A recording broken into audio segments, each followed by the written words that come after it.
the chains, or one of the links, and then drove a couch we found all the way deep into the woods with the truck. That was kind of fun. Nice. And then we replaced that. Mine. Nice.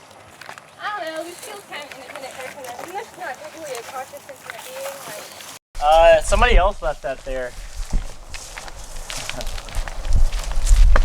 So Mike, where are we at right now? We are in my forest in Austin, where I've been living off the grid for the past 3 months as a way of protesting the government's monopoly on the tidal system.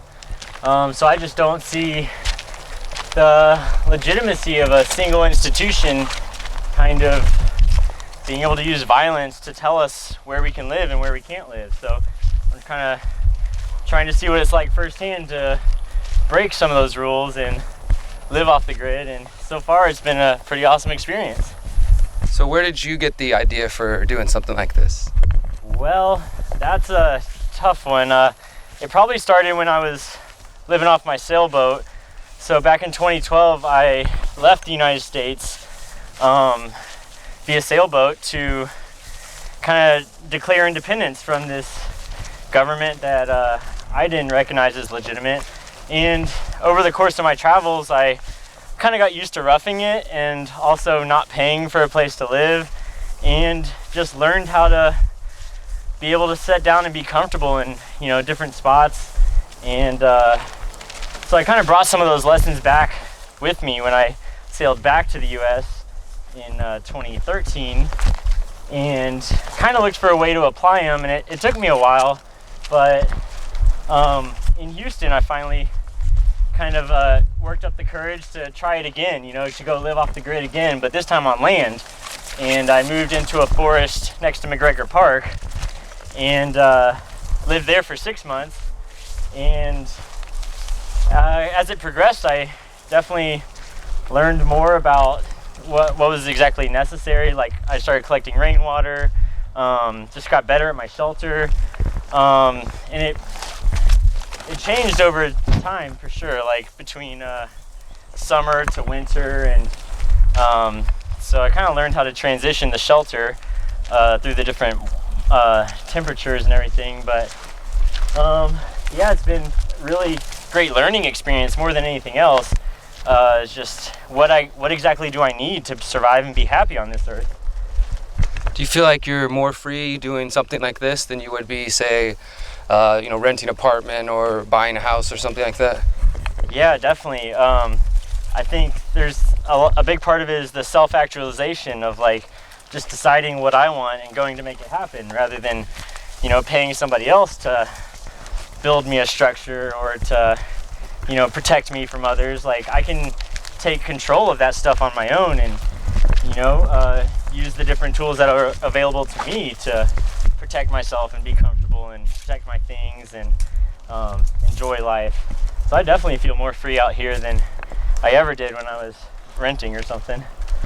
So it also is the idea, is this something that you, I mean, I know we've talked about temporary autonomous zones, so was that something that came after you already started exploring these concepts, or was it something that you heard about and then decided you wanted to employ? It came after I moved into the woods in Houston. It was when I read The Temporary Autonomous Zone by Hakeem Bey, but it really did kind of crystallize my language at least. It gave me this phrase that really captured what I was trying to do. Mm-hmm. So yeah, the idea came first, but and other things, like I haven't yet read Into the Wild, but watching that movie and everything just helps me reflect on how so many other people have already had a lot of these ideas, and what I'm doing here isn't especially new, but I'm doing my own version of it, my own little art project, and having a good time doing it, so it's a lot of fun. So show us around a little bit. Yeah, we're coming up to we're calling it the kitchen area, and my friend Sebastian's out here. He actually did all this work, so he brought this canopy, camoed it out. We got shelves, grill, a bunch of chairs and cooler. This is trash right now. And yeah, all the cooking supplies, and then over there's the trampoline. So that's where I've been sleeping lately. Yeah. I've really learned that trampolines are this amazing invention of our modern age because first off, they break down into tiny pieces that you can carry all of them out pretty easily anywhere. They get you off the ground, you're out of the mud, out of the bugs. It helps keep you cool because more air is flowing underneath, and yeah, you can just throw a tent on top and sleep pretty comfortably. So I've really loved employing the trampoline in my forest huts.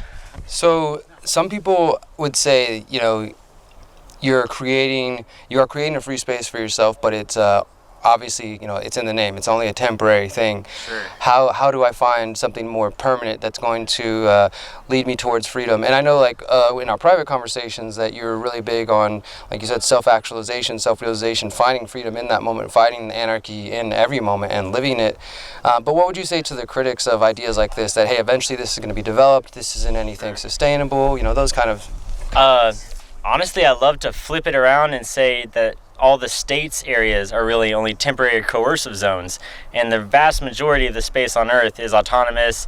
It's available. Nobody's going to go there and coerce you. And so what if it only lasts a little bit of time? We're only here for a little bit of time. So that's one thing I kind of have a problem with is with some of the liberty movement is the big focus on sustainability, which is awesome, but it's also you have to pick your timeline. Like, nothing's sustainable over 1 trillion years. So, like, are we talking, do we want a garden to last 100 years or just 10 or, like, just a few? And I also think there's something to capturing every day rather than worrying, like, oh, this isn't going to last a year. Like, I should never try it. Go ahead and have that day of freedom. And then if tomorrow you have to think of a new solution, then do that tomorrow. But as long as you're here right now today, live as free as you can.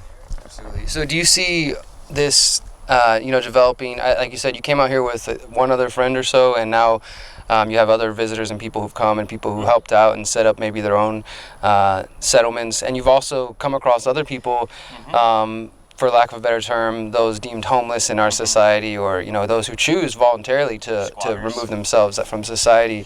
Do you see this growing into like some type of eco village out here in this area, or what's the, obviously again it's a temporary thing. Sure. We're thinking of freedom in the moment, but still, what type of vision do you see coming from this? Definitely at first we were hoping to get more of a bigger village, of more people involved, and we have had quite a few different people come out for like day visits or spending the night. Only a few people have really set up their own camp. So it's me and Jared, and then Sebastian has camped a few different nights. And I don't know where I see it going. This is still a prime location. It's a big forest. There's lots of beautiful land. There's lots of land that's available for planting. Plenty of spaces people could come out here and set up their own living space. But I guess I've also learned that people are pretty hesitant to jump out into the woods, and I also don't think it needs to be all or nothing. You don't either have to live here or live in an apartment. Like, you can have both. You can come out here for your meditation retreats, or come out here and just help us garden or walk around for a day. Like, it's super peaceful. I feel refreshed every time I'm out here. So while I would love to see it grow into a larger village, I'm also, I guess, become a little bit more practical and understanding that it's going to take time to build up to be very many people living out here. And but in the meantime, I'm going to enjoy it, and I know my friends are, and you're welcome to too.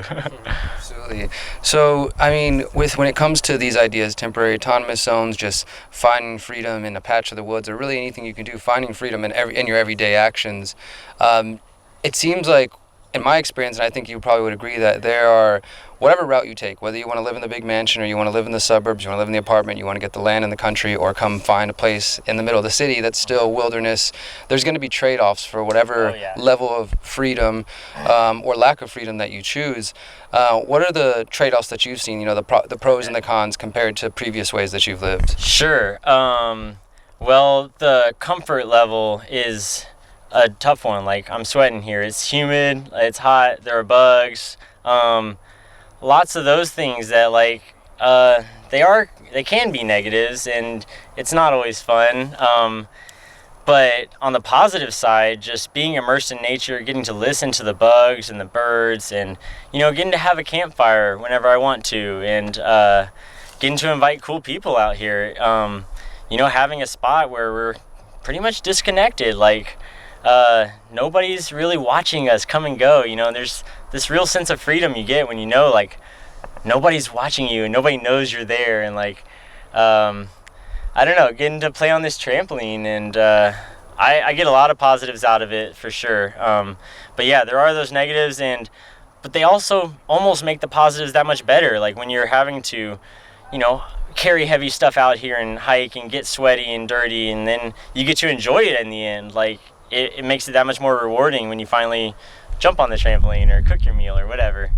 So you think it seems like for me this would instill a sense of accomplishment, that the freedom that you're choosing to claim is all your own. You know, you brought these things out here. You mentioned to me that most of the stuff that you found here is stuff that you've either found in the woods or repurposed from other places, and I mean that's a beautiful thing. So you're taking stuff that would either just be waste or tossed aside and reusing it for whatever purposes you have.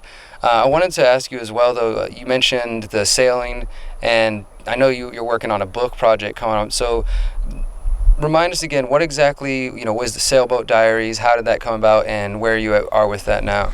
Okay, the Sailboat Diaries started off as my blog. Even before I bought my sailboat, I had decided after college I wanted to go on this big adventure, and a lot of it was guided by philosophical kind of the rejection of government things that I talked about earlier. But it was also just a spiritual journey for myself as a way of growing and coming to know myself better.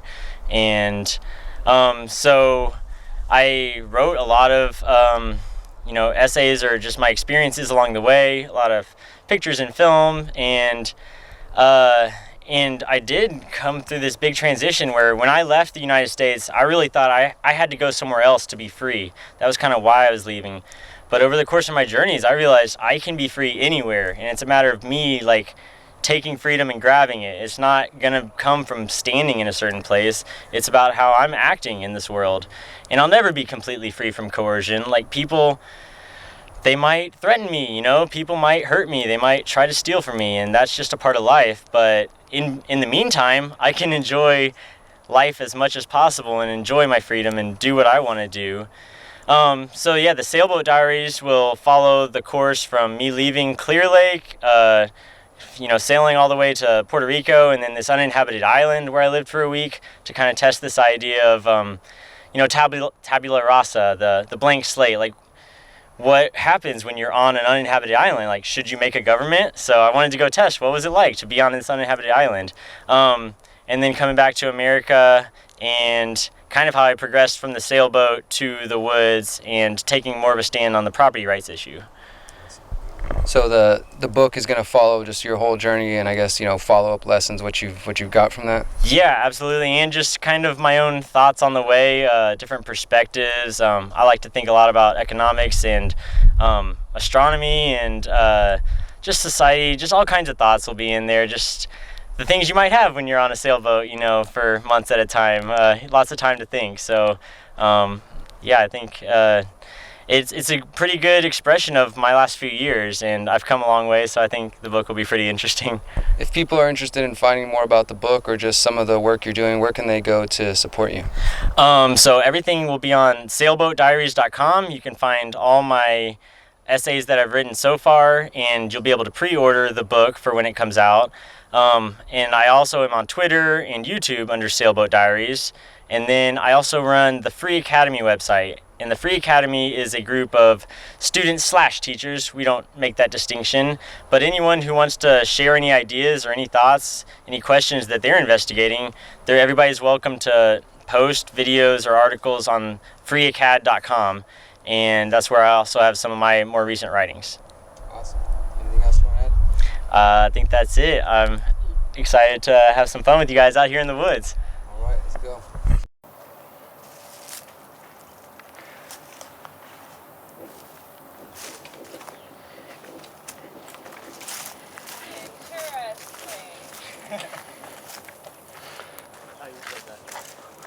Yeah, is this what you're saying? Me? No. Whose stuff is this? Oh, it's Michael's stuff. Is that the end right here, or does it go further? Yeah, this side we have extra trash. Wait, so where have you been sleeping, Mike? On the trampoline. Well, I mean, at his house yesterday. Oh, yesterday I did Jared's tent. Don't tell him. But No, yeah, I have a place with him. yeah, you gotta film Jared's tent over there. It's pretty legit. I remember you showed it to me. You got a big ass tent. What? I forgot about the bird built this nest. Yeah, their baby bird born out of my shorts. Oh yeah, dude.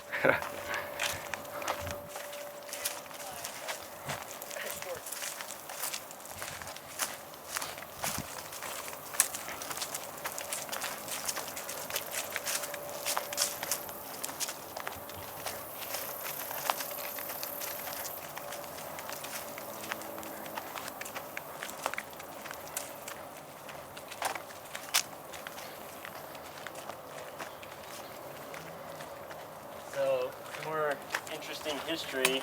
This concrete trough.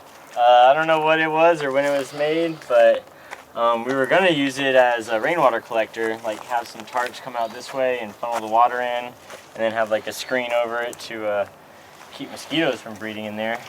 But this is Jared's tent, so he went for the biggest one he could, basically. Holy shit. It keeps going.